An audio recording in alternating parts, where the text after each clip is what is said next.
Okay, so I wanted to wait before I did this update video. It's not great news, but I wanted to wait till I contacted by phone the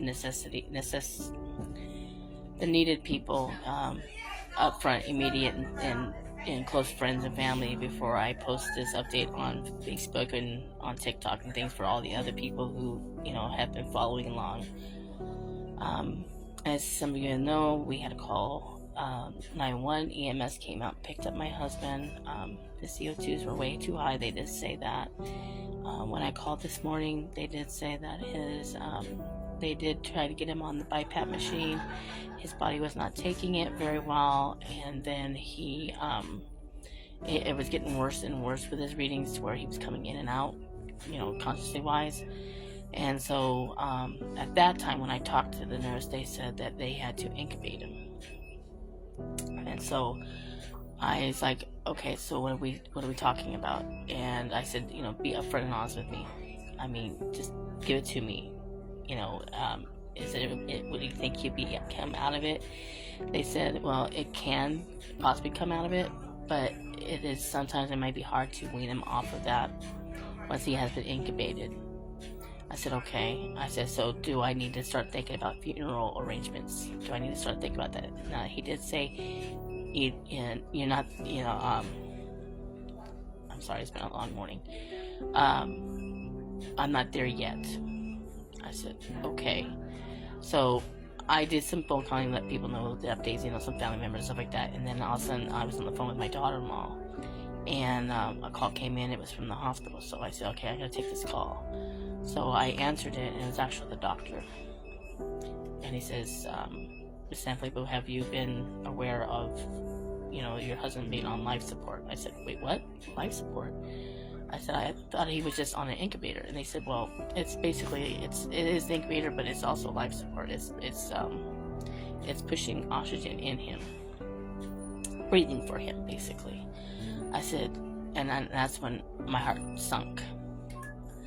And so he said, told me just to let you know, prepare for the worst. I don't want to think about the worst. I'm not ready for the worst. But they did say, though, in the next few days, they're going to try to see if they can wean him off of it and then see if he can breathe on his own. If by the next few days, if it doesn't seem to be working and they can't get him weaned off it, then I have to make the decision whether or not to have to basically pull the plug. I don't want to make that decision. I'm not ready to make that decision. I did break down and cry. I mean, now I'm not crying now because I think I did all my crying all morning, so I think I'm drained from that now. But I didn't want to post this yet until I contacted every family member that I could think of that I can't get a hold of. There's a few that I still can't get a hold of them. So I've left the messages like on Facebook Messenger. Just one family member, I can't get a hold of her because the number we have is disconnected. So she knows who she is. So hopefully she gets the message and contacts me, so that she can decide if they can come out here and to see him. We do have Uncle Harry coming out on Friday and Aunt Darlene to come see him on Friday. I do have my daughter-in-law, my son, and my grandson coming on tomorrow, but I don't know. They said that my grandson, they may not be able to come into the ICU room. They did say the only time that they might allow him to come in here is when the day we have to pull the plug. Then they'll allow that, but they're gonna still talk and see if they can, because my River keeps saying he wants to see his Papa J. He wants to see his Papa J. And I know and he knows what's going on. He's a smart boy. He may be 4, but he knows exactly what's going on. But we're waiting to see what they say on that. Like I said, in the past, y'all who's been following me, he knows that when I'm recording, if I have to record him, he's very aware of it. He wants everything documented. So let me just show you what we're seeing. Right, well, this is the outside of his window, by the way. This floor. And I figure, it's kind of weird. It's a gloomy, rainy day for a day to get bad news. Always seems to happen that way. But that's his current view outside. But this is Jason. And there he is. He still lets me know. Sometimes he'll move his eyebrows if he acknowledges that I'm here. Jason, can you hear me? I know he's in there. I just have to keep talking to him. We love you. I'm making a video so that everybody who's been following you, who love you too, are here for you, and they're gonna keep praying. We believe you can pull out of this. Well, he's moving his tongue, so I think that might be his acknowledging that he hears me. So, are you hearing me? Move your tongue. Yeah, he hears me. Okay, so he's moving his tongue, so he's letting me know. Can you squeeze my hand or touch my hand a little bit? Twitch it. Can you move your finger and let me know you hear me?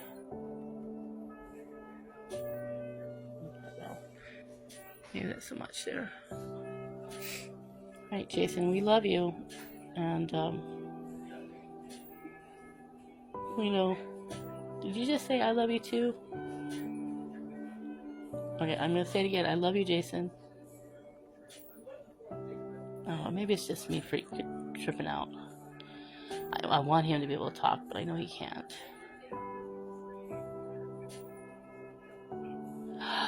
He did. Okay.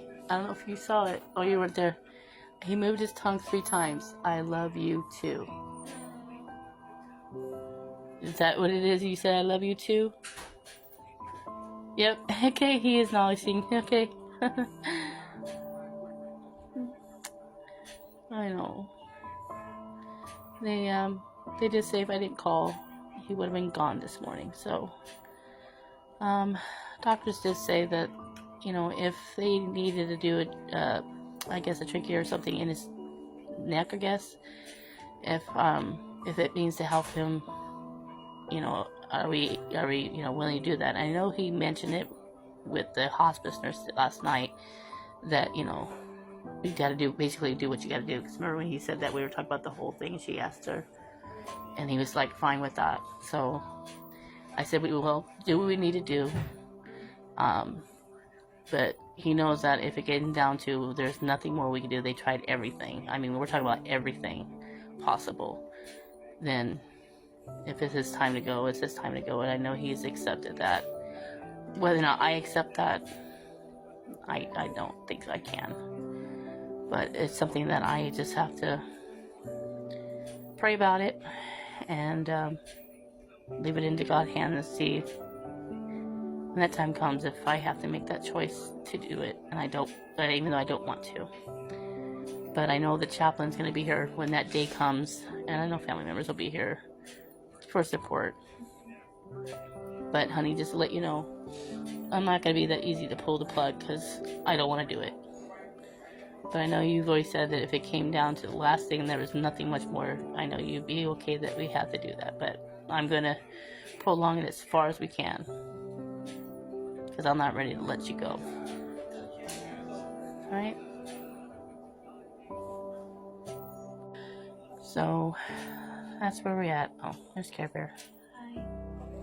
Hi. So tomorrow night, Care Bear's going to stay here overnight with her dad. Yep. And then on Friday, I'm going to stay the night over here with her because we can't leave the dogs by themselves. Yeah, somebody's got to be able to take care of them. Yep. Dogs are doing okay. I can tell they can sense it because they're all over our bed. Got a lot of support from work. My boss has told me, don't worry about your financial stuff. Don't worry about your room. Don't worry about anything. You focus on Jason. And I really am thankful for those that are around us, that they're very supportive. And I don't know what I would do without them. So, but we do have family members that are coming to come see him, just in case this is our last goodbyes. And I'm hoping it's not. I know I've heard stories where people had done their last goodbyes and then they pull through at the last second. I'm hoping we're one of those people. So just keep praying.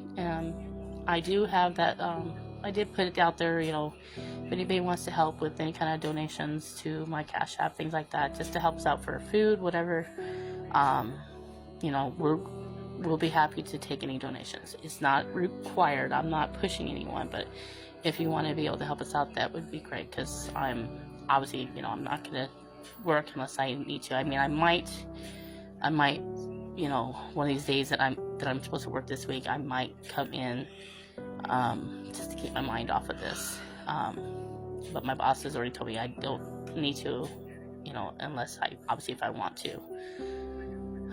Because he told me I don't need to worry about my room right now. We'll figure that out. But I have other bills, so can't let those go. But we'll just do what we can. As soon as I find out how much everything's going to cost for when the time comes when I do have to bury him, I will put a GoFundMe account for the exact amount that I need. I just have to do some calling around at the funeral home where he wants to be having the ceremony at, figure out how much everything's going to cost based on his wishes. So until next time, just keep us in your prayers. I might not be on here very much longer, for my typical stuff. Maybe I might do my typical stuff on here. Whether I'm in the mood for it, I don't know. So, but until next time, I love you guys, and thank you for being very supportive and going through this journey with us. It's been a long one and a very emotional one. So, all right, we love you guys.